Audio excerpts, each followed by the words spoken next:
नमस्कार साथियों, आप सभी का स्वागत है फोरसाइट एकेडमी के इस ऑनलाइन प्लेटफॉर्म पे। आज अपन यूजीसी नेट का और असिस्टेंट प्रोफेसर ज्योग्राफी का फ्रेश बैच स्टार्ट कर रहे हैं। तो आज अपन बात करेंगे भूगोल की। आज अपन बात करेंगे भूगोल की। सबसे पहले अपन थोड़ा सा इंट्रोडक्शन देखेंगे कि भूगोल होता क्या है, ये शब्द कहाँ से आया है और कौन सी भाषा का शब्द है।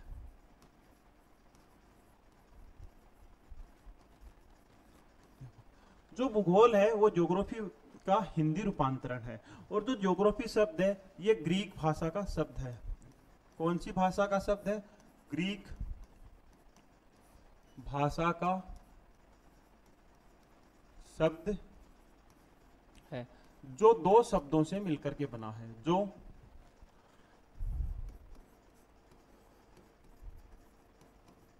दो शब्दों से मिलकर बना है। जो दो शब्दों से मिलकर बना है। जियो और ग्राफी से। जियो और ग्राफी से। जियो का मतलब क्या होता है? पृथ्वी, अर्थ।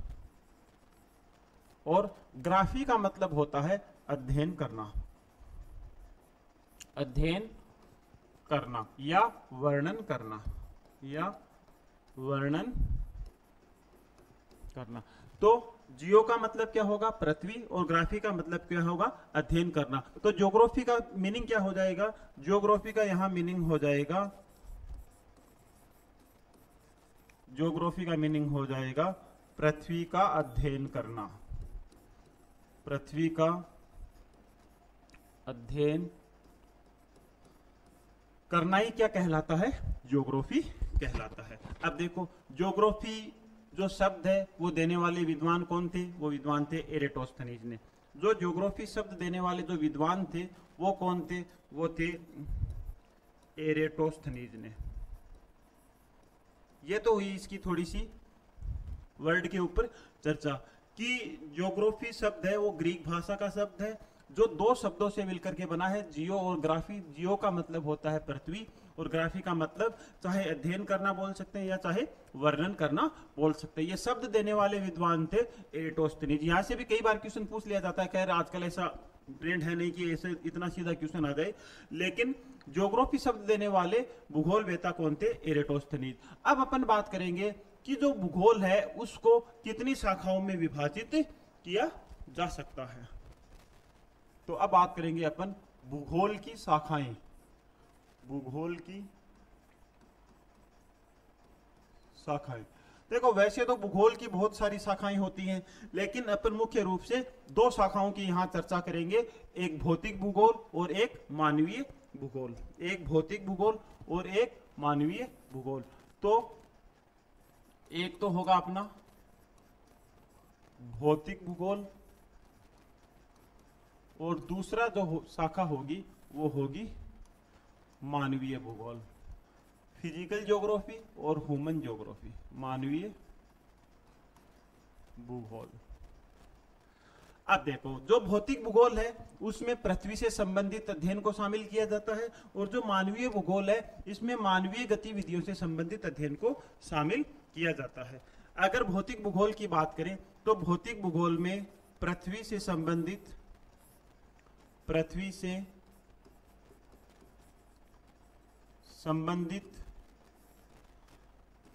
प्राकृतिक तत्वों का अध्ययन किया जाता है। प्राकृतिक या गतिविधियों का अध्ययन किया जाता है। प्राकृतिक गतिविधियों या स्थलाकृतियों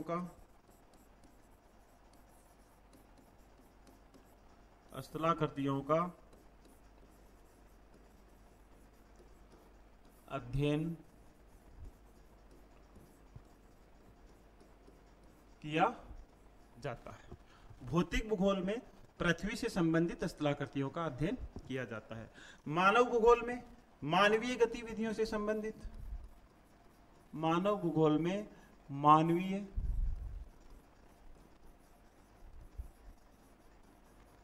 गतिविधियों से संबंधित संबंधित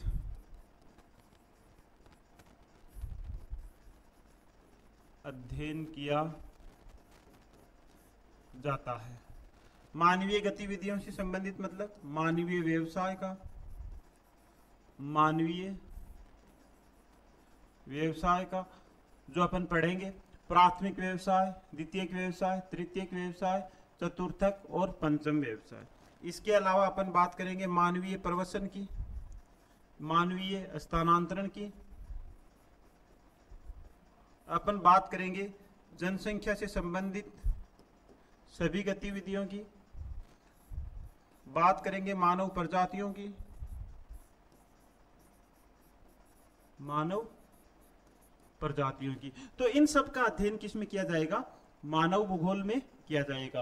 और पृथ्वी से संबंधित जितनी भी प्राकृतिक गतिविधियां या स्थलाकृति होती है उसका अध्ययन किसमें किया जाएगा? भौतिक भूगोल में। तो आज अपन जो शुरुआत करेंगे वो भौतिक भूगोल से करेंगे। तो अब अपन बात करेंगे भौतिक भूगोल के ऊपर। भौतिक भूगोल, भौतिक भूगोल। देखो, भौतिक भूगोल का जो सर्वप्रथम प्रयोग करने वाले विद्वान थे वो थे जेडी डाना। भौतिक भूगोल के बारे में जो सबसे पहले प्रयोग करने वाले विद्वान थे वो जेटी डाना। और जेटी डाना की एक बुक थी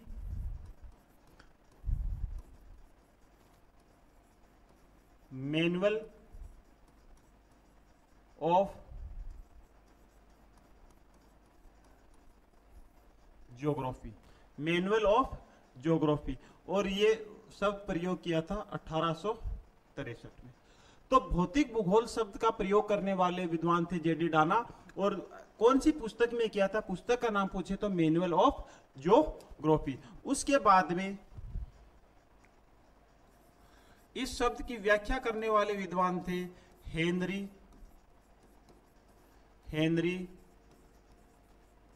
हेक्सले ने। इस वर्ड की जो व्याख्या करने वाले थे वो थे हेनरी हेक्सले। और इनकी बुक थी फिजियोग्राफी। इनकी बुक थी फिजियोग्राफी। अब देखो, आज अपन स्टार्ट कहां से करेंगे? भौतिक भूगोल। भौतिक भूगोल जो शब्द सबसे पहले देने वाले विद्वान थे जेडी डाना 1863 में। उनकी बुक थी मैनुअल ऑफ ज्योग्राफी। इसकी जो भौतिक भूगोल की विस्तृत व्याख्या करने वाले विद्वान थे हेनरी हेक्सले। उनकी बुक थी फिजियोग्राफी में। उसके बाद में बात करेंगे अपन भौतिक भूगोल की शाखाओं की। भौतिक भूगोल की शाखाओं की। भौतिक भूगोल की शाखाओं की बात करें। ज्योग्राफी की तरह भौतिक भूगोल की भी बहुत सारी शाखाएं होती हैं, लेकिन अपन अध्ययन के और सिलेबस के दृष्टिकोण से 4 शाखाओं का इसमें अध्ययन करेंगे। और 4 शाखाएं होंगी भू आकृति विज्ञान, भू आकृति विज्ञान। दूसरी होगी जलवायु विज्ञान। तीसरा होगा समुद्र विज्ञान। चौथा होगा जैव विज्ञान या जैव भूगोल। जियोमॉर्फोलॉजी, क्लाइमेटोलॉजी, ओशियोनोग्राफी और बायोग्राफी। भौतिक भूगोल की बहुत सारी शाखाएं होती है, लेकिन अपन मुख्य रूप से 4 शाखाओं का अपन अध्ययन करेंगे। जियोमॉर्फोलॉजी, क्लाइमेटोलॉजी, ओशियोनोग्राफी और बायोग्राफी। आज अपन शुरुआत करेंगे जियोमॉर्फोलॉजी या भू आकृति विज्ञान से। आज अपन जो शुरुआत करेंगे वो करेंगे भू आकृति विज्ञान से। भू आकृति विज्ञान से। भू आकृति विज्ञान भौतिक भूगोल की एक महत्वपूर्ण शाखा है। भू आकृति विज्ञान फिजिकल ज्योग्राफी की या भौतिक भूगोल की एक महत्वपूर्ण शाखा है। भू आकृति विज्ञान का सबसे पहले प्रयोग 1858 में ल्यूमेन ने किया था। 1858 में ल्यूमेन ने किया था। उसके बाद में 1890 में जेडी पावेल ने किया था। उसके बाद में 1891 में मैकेंजी ने किया था। मैकेंजी ने इस शब्द का प्रयोग किया था। लेकिन भू आकृति विज्ञान की विस्तृत व्याख्या करने वाले विद्वान थे, वो थे विलियम मॉरिस डेविस। कौन थे? William Morris Davis. और उनका एक सिद्धांत था भौगोलिक चक्र।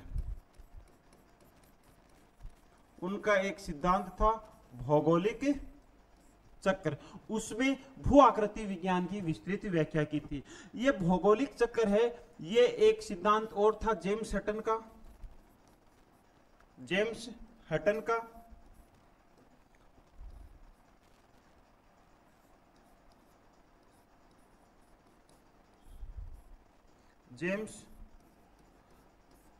का एक रूपतावाद का सिद्धांत।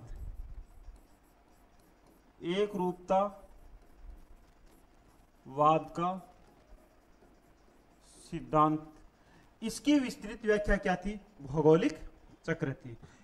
भौगोलिक चक्र एक रूपतावाद सिद्धांत की विस्तृत व्याख्या थी। तो भू आकृति विज्ञान भौतिक भूगोल की एक महत्वपूर्ण शाखा है, जिसका सबसे पहले प्रयोग 1858 ल्यूमेन ने किया था, 1890 में जेडी पावेल ने किया था, 1891 में मैकेंजी ने किया था। लेकिन भू आकृति विज्ञान की या भू आकृति भूगोल की सबसे पहले व्याख्या करने वाले थे विलियम मॉरिस डेविस, जिनका एक सिद्धांत था भौगोलिक चक्र। और भौगोलिक चक्र जो सिद्धांत था वो जेम्स हटन के एक रूपतावाद सिद्धांत की ही विस्तृत व्याख्या थी। अब इसके अर्थ की बात करें तो इसमें भूदृश्यों का अध्ययन किया जाता है। भू आकृति विज्ञान में पृथ्वी के भूदृश्यों का अध्ययन किया जाता है। पृथ्वी के भूदृश्यों का अध्ययन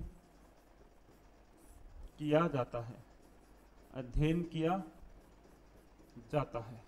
और ये जो भूदृश्य होते हैं ये कितने प्रकार के होते हैं? 3 प्रकार के भूदृश्य अपने को पृथ्वी के ऊपर दिखाई देते हैं। अब अपन बात करेंगे कि भू आकृति विज्ञान में किसका अध्ययन किया जाता है? भू आकृति विज्ञान में भूदृश्यों का अध्ययन किया जाता है। और भूदृश्य पृथ्वी के ऊपर 3 प्रकार के भूदृश्य दिखाई देते हैं। 3 प्रकार के भूदृश्य दिखाई देते हैं। पहले प्रकार का जो भूदृश्य होगा वो होगा प्रथम श्रेणी के उच्चावच।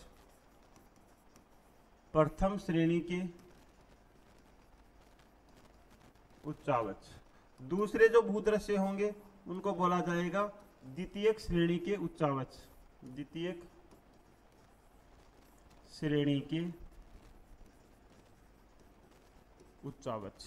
फिर होंगे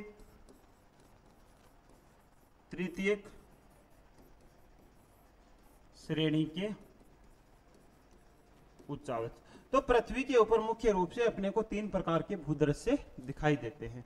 प्रथम श्रेणी के उच्चावच, द्वितीय श्रेणी के उच्चावच और तृतीय श्रेणी के उच्चावच। अब इनको एक एक को अपन देखेंगे कि ये हैं क्या। तो सबसे पहले अपन बात करेंगे प्रथम श्रेणी के उच्चावच। प्रथम श्रेणी के उच्चावच में महाद्वीप और महासागरों को शामिल किया जाता है। प्रथम श्रेणी के उच्चावच में महाद्वीप व महासागरों को शामिल किया जाता है। महाद्वीप व महासागरों को शामिल किया जाता है। महाद्वीप और महासागर अंतर्जात बलों का परिणाम है। महाद्वीप और महासागर अंतर्जात बलों का परिणाम है। इनसे संबंधित विद्वान कौन थे? टेलर,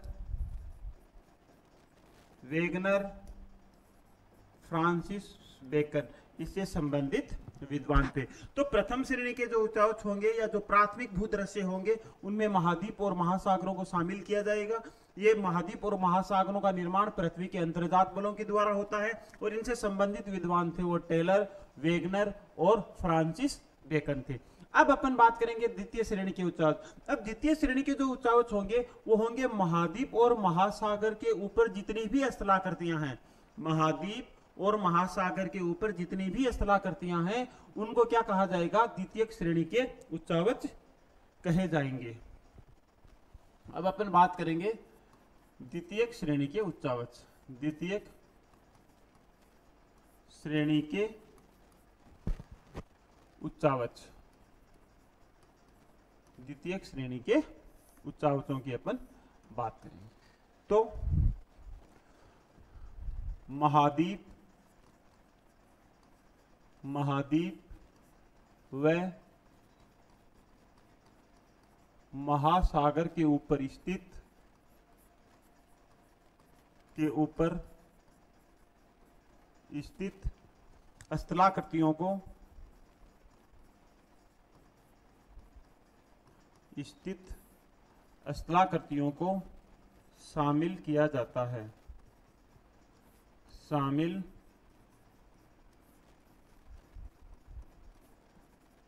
किया जाता है। प्रथम श्रेणी के उच्चावच थे महाद्वीप और महासागर, और इनके ऊपर जितनी भी स्थलाकृतियां हैं उनको द्वितीय श्रेणी उच्चावच में शामिल किया जाएगा। एग्जाम्पल कौन कौन से दिखाई देते हैं आपको? पर्वत दिखाई देते हैं, पठार दिखाई देते हैं, मैदान दिखाई देते हैं। द्वितीय श्रेणी के उच्चावच भी अंतर्जात बलों के परिणाम स्वरूप बनते हैं। अंतर्जात बलों के परिणाम है, अंतर्जात बलों के क्या है? परिणाम है। नेक्स्ट अपन बात करेंगे तृतीय श्रेणी के उच्चावचों की। प्राथमिक में महाद्वीप और महासागर, द्वितीय में उनके ऊपर जितनी भी स्थलाकृतियां हैं जैसे पर्वत, पठार, मैदान। अब बात करेंगे अपन तृतीय श्रेणी के उच्चावचों की। तृतीय श्रेणी के उच्चावच। अब देखो तृतीय श्रेणी के जो उच्चावच है वो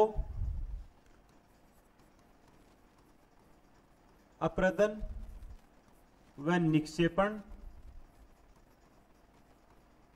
से संबंधित, अप्रदन व निक्षेपण से संबंधित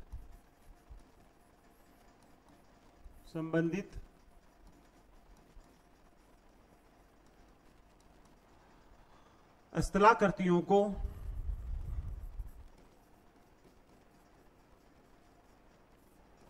शामिल किया जाता है, स्थलाकृतियों को शामिल किया जाता है।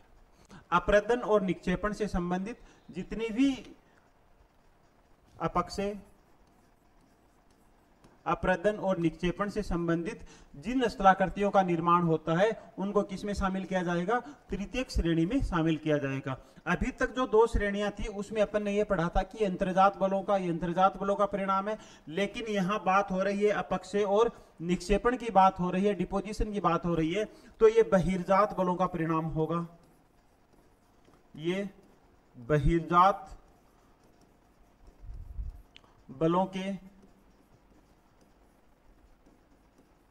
परिणाम स्वरूप निर्मित होंगी, परिणाम स्वरूप निर्मित होंगी। पृथ्वी के ऊपर मुख्य रूप से दो बल काम करते हैं, अंतर्जात बल जो पृथ्वी के आंतरिक भाग में काम करते हैं, बहिर्जात बल जो पृथ्वी के धरातल के ऊपर काम करते हैं। इनके ऊपर अपन डिटेल से आगे चैप्टर में चर्चा करेंगे। इनके जो एग्जाम्पल जैसे अपन आगे पढ़ेंगे, नदी द्वारा निर्मित स्थलाकृतियां, नदी द्वारा निर्मित स्थलाकृतियां, निर्मित स्थलाकृतियां, पवन द्वारा निर्मित स्थलाकृतियां, सागरीय तरंगों द्वारा, सागरीय तरंगों द्वारा निर्मित स्थलाकृतियां, हिमानी द्वारा निर्मित स्थलाकृतियां, इनको भी अपन सेपरेट, इनका एक एक चैप्टर है, अलग से अपन चर्चा करेंगे। तो तृतीय श्रेणी के जो उच्चावच होते हैं वो अपक्षय और निक्षेप से संबंधित होते हैं या उनके द्वारा बनते हैं। ये बहिर्जात बलों का परिणाम है। और कौन कौन से एग्जाम्पल होंगे? नदी के द्वारा जितनी भी अपर्दनात्मक और निक्षेपात्मक स्थलाकृतियां हैं, हिमानी के द्वारा जितनी भी अपर्दन और निक्षेपण से जितनी भी स्थलाकृतियां बनती है, इन सबको किसमें शामिल किया जाता है?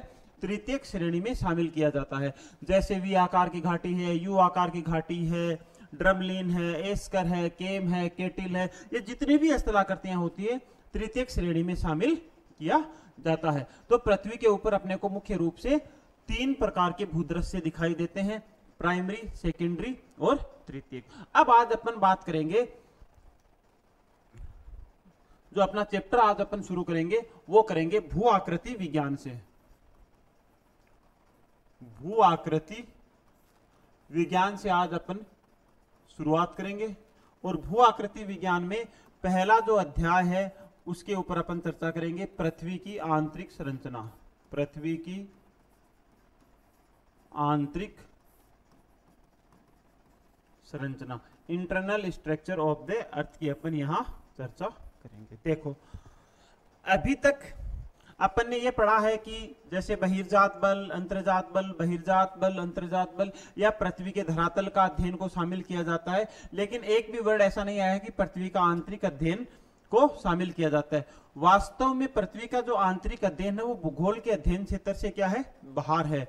लेकिन ये जो पृथ्वी की आंतरिक गतियां हैं या जो पृथ्वी का जो आंतरिक संरचना है, ये बाहरी सरफेस को क्या करता है? प्रभावित करता है। और जब बाहरी सरफेस प्रभावित हो जाता है तो वो भूगोल के अध्ययन क्षेत्र के अंदर इंक्लूड हो जाता है। तो पृथ्वी का जो आंतरिक संरचना है उसका जो अध्ययन है वो भूगोल के अध्ययन क्षेत्र में नहीं है, लेकिन ये पृथ्वी के सरफेस को प्रभावित करते हैं। इस वजह से पृथ्वी के आंतरिक भाग का अध्ययन करना अपने लिए क्या हो जाता है? अनिवार्य हो जाता है। जैसे अपन मान लेते हैं ये पृथ्वी है, ये इस समय एकदम समतल है, पूरा का पूरा जो पृथ्वी का भाग है या सरफेस है वो मैदानी है, लेकिन पृथ्वी के आंतरिक भाग में कुछ बल काम कर रहे हैं या कुछ एक्टिविटी हो रही है, तो क्या होगा? कभी यहां ज्वालामुखी विस्फोट हो जाएगा, तो या तो ज्वालामुखी पर्वत बन जाएंगे या ज्वालामुखी पठार बन जाएंगे।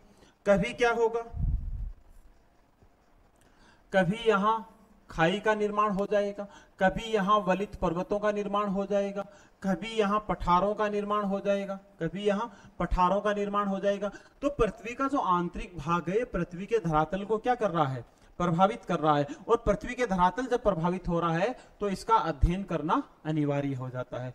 अब यहां समस्या आती है कि पृथ्वी के आंतरिक भाग में या पृथ्वी का आंतरिक भाग कैसा है, इसमें भी सारे विद्वान एक मत नहीं है। कुछ विद्वान बोल रहे हैं कि पृथ्वी का आंतरिक भाग तरल अवस्था में है, कुछ बोल रहे हैं ठोस अवस्था में है, कुछ बोल रहे हैं गैसीय अवस्था में है। तो पृथ्वी की आंतरिक संरचना के बारे में सभी विद्वानों की एक सहमति नहीं है, सब विद्वानों की क्या है? अलग अलग सहमति है। फिर भी पृथ्वी की आंतरिक संरचना के बारे में अध्ययन करने के लिए या आंतरिक संरचना के बारे में अध्ययन करने के लिए कुछ सोर्सों का सहारा लिया जाता है, कुछ स्रोतों का सहारा लिया जाता है। उनसे अपन पता करने की कोशिश करेंगे कि वास्तव में पृथ्वी का आंतरिक भाग है कैसा। तो आज अपन चर्चा करेंगे पृथ्वी के आंतरिक भाग की जानकारी देने वाले स्रोतों की।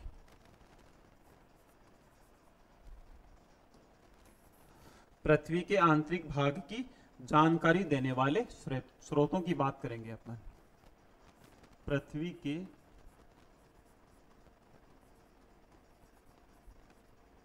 आंतरिक भाग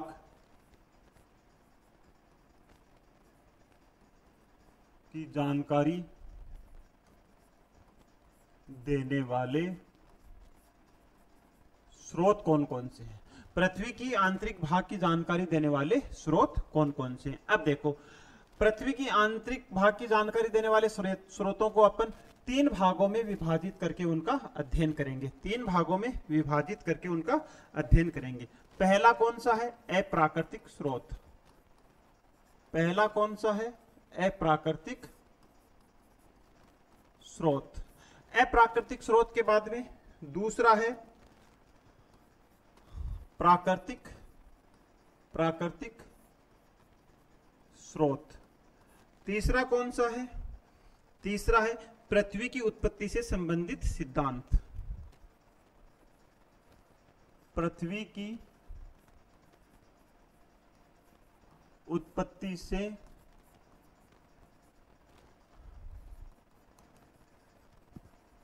संबंधित सिद्धांत। 3 स्रोतों से अपन पृथ्वी के आंतरिक भाग का अध्ययन करेंगे। अप्राकृतिक स्रोतों में शामिल किया जाता है घनत्व, दबाव, डेंसिटी, प्रेशर और टेम्परेचर, तापमान को शामिल किया जाता है। प्राकृतिक स्रोतों में शामिल किया जाएगा ज्वालामुखी,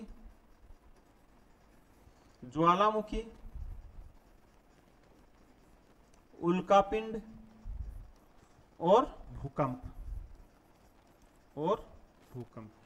पृथ्वी की उत्पत्ति से संबंधित सिद्धांतों में कुछ सिद्धांत हैं, जैसे लाप्लांस की निहारिका परिकल्पना,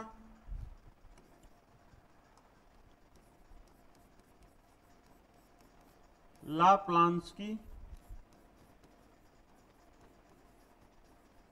निहारिका परिकल्पना,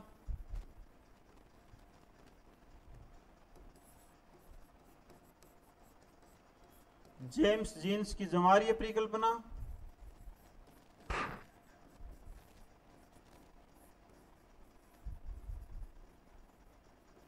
कांट की गैसीय परिकल्पना,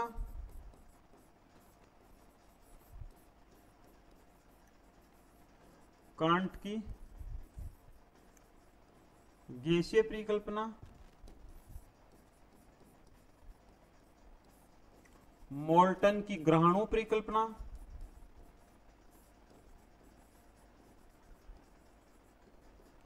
ये कुछ पृथ्वी की उत्पत्ति से संबंधित सिद्धांत है। अब देखो, पृथ्वी की उत्पत्ति से संबंधित सिद्धांतों की अपन सेपरेट एक अलग चैप्टर में चर्चा करेंगे। आज जो अपन बात करेंगे वो करेंगे अप्राकृतिक स्रोत और प्राकृतिक स्रोतों की, कि प्राकृतिक और अप्राकृतिक स्रोतों से अपन पृथ्वी के आंतरिक भाग कैसा है, किस प्रकार से इंफॉर्मेशन अवेलेबल करवाते हैं। तो सबसे पहले अपन बात करेंगे अप्राकृतिक स्रोतों की।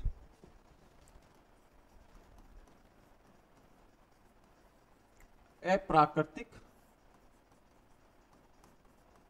स्रोतों की, और अप्राकृतिक स्रोतों को अपन ने 3 भागों में विभाजित किया था: घनत्व, दबाव और तापमान। सबसे पहले अपन बात करेंगे घनत्व की।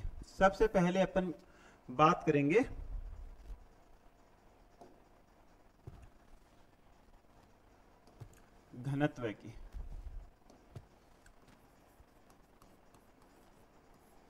सबसे पहले अपन बात करेंगे डेंसिटी की, या बात करेंगे घनत्व की। देखो, पृथ्वी की जो चट्टानों का घनत्व है उसके आधार पे पृथ्वी की आंतरिक संरचना के बारे में कई निष्कर्ष निकाले जा सकते हैं। जो पृथ्वी की जो चट्टानों का घनत्व है, पृथ्वी की चट्टानों के घनत्व के आधार पर, चट्टानों के घनत्व के आधार पर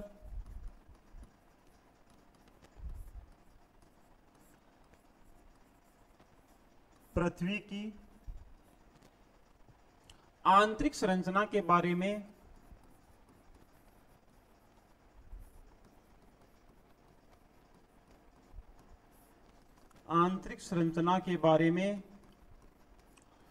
कई प्रकार के निष्कर्ष निकाले जा सकते हैं। संरचना के बारे में कई प्रकार के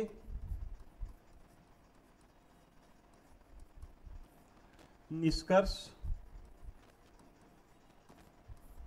निकाले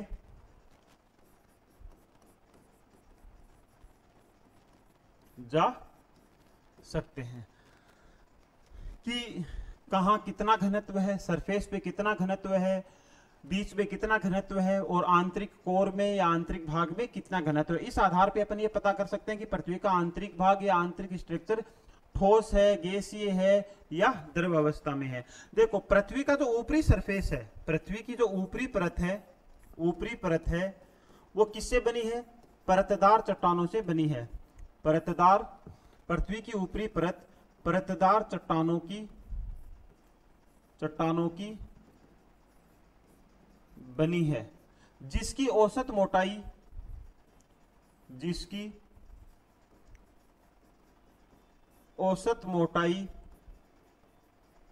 1 मील के लगभग है। जिसकी औसत मोटाई 1 मील के लगभग है। पृथ्वी की जो ऊपरी परत है वो असंगठित या परतदार चट्टानों की बनी होती है, जिसकी अपन एवरेज मोटाई 1 मील के लगभग मानते हैं।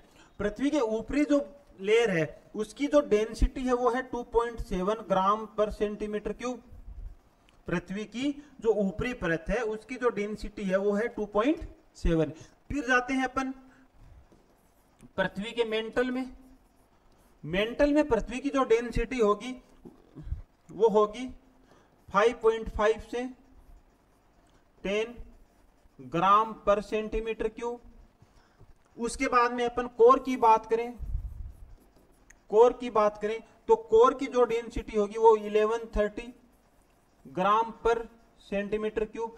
तो यहां क्या है, जैसे पृथ्वी की ऊपरी लेयर से अपन नीचे की ओर जा रहे हैं तो डेंसिटी में क्या हो रही है? बढ़ोतरी हो रही है।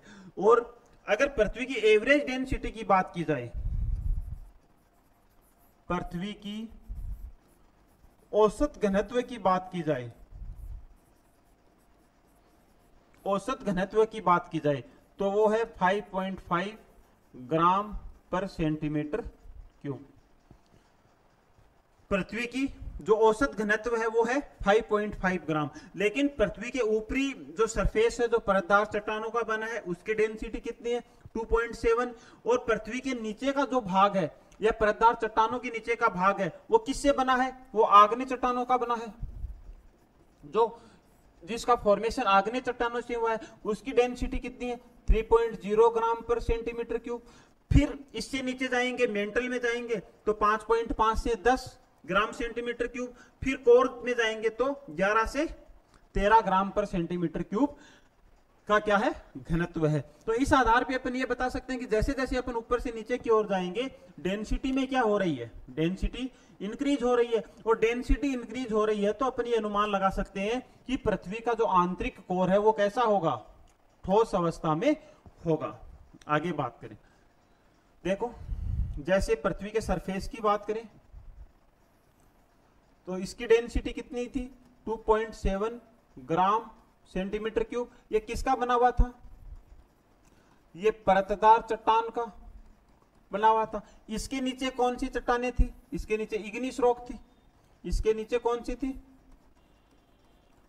आग्नेय चट्टानें थी, जिसका घनत्व कितना आता? 3.0 ग्राम पर सेंटीमीटर क्यूब। उसके नीचे का जो भाग होगा वो किसका होगा? मेंटल का होगा। यहां जो डेंसिटी होगी वो 5.5 से 10 ग्राम सेंटीमीटर क्यूब होगी। और इसके नीचे क्या होगा? कोर होगा। कोर की डेंसिटी कितनी थी? 1130 ग्राम पर सेंटीमीटर क्यूब। तो इस हिसाब से अपन कह सकते हैं कि पृथ्वी के सरफेस से कोर की ओर जाने पर डेंसिटी क्या हो रही है? घनत्व क्या हो रहा है? बढ़ रहा है। तो इस आधार पे अपन क्या कह सकते हैं? घनत्व मापन के आधार पे कह सकते हैं, घनत्व मापन के आधार पर कह सकते हैं कि पृथ्वी का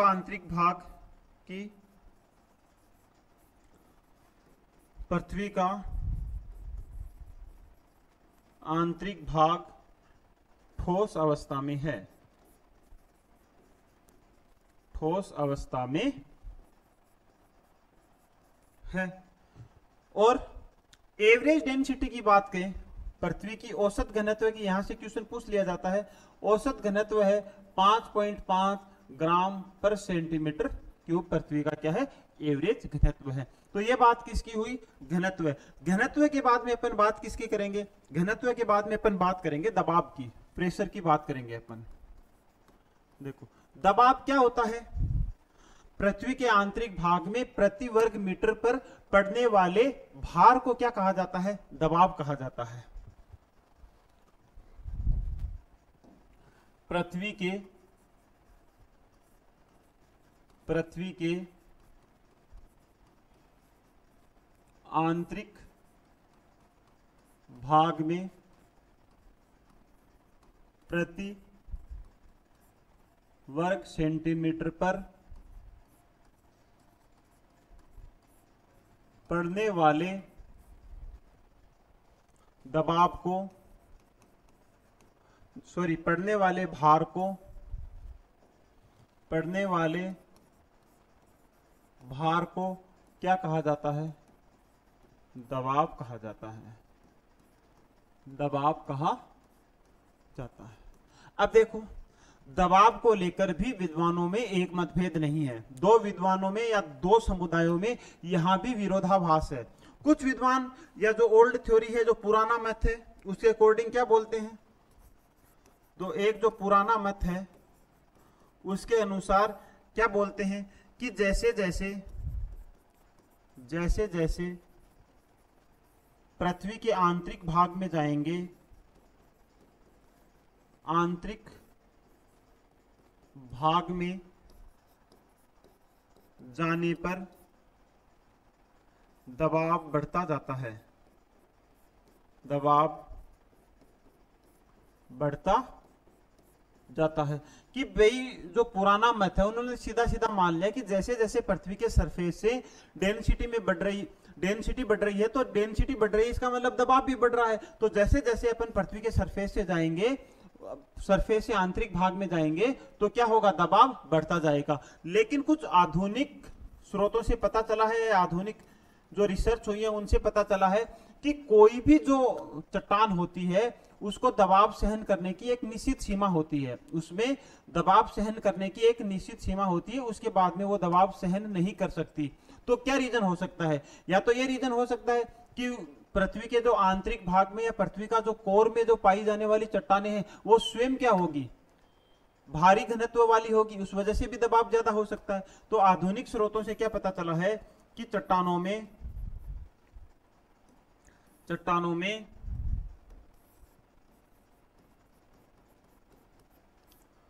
दबाव सहन करने की एक निश्चित सीमा होती है। एक निश्चित सीमा होती है, उसके बाद कितना ही,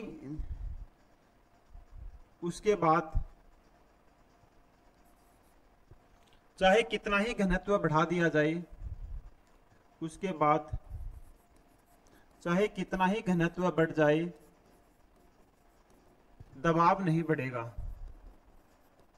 दबाव नहीं बढ़ेगा। या ये भी बोल सकते हैं उसके बाद चाहे कितना ही भार डाल दिया जाए, कितना ही भार बढ़ जाए, तो उनका क्या है? दबाव नहीं बढ़ेगा।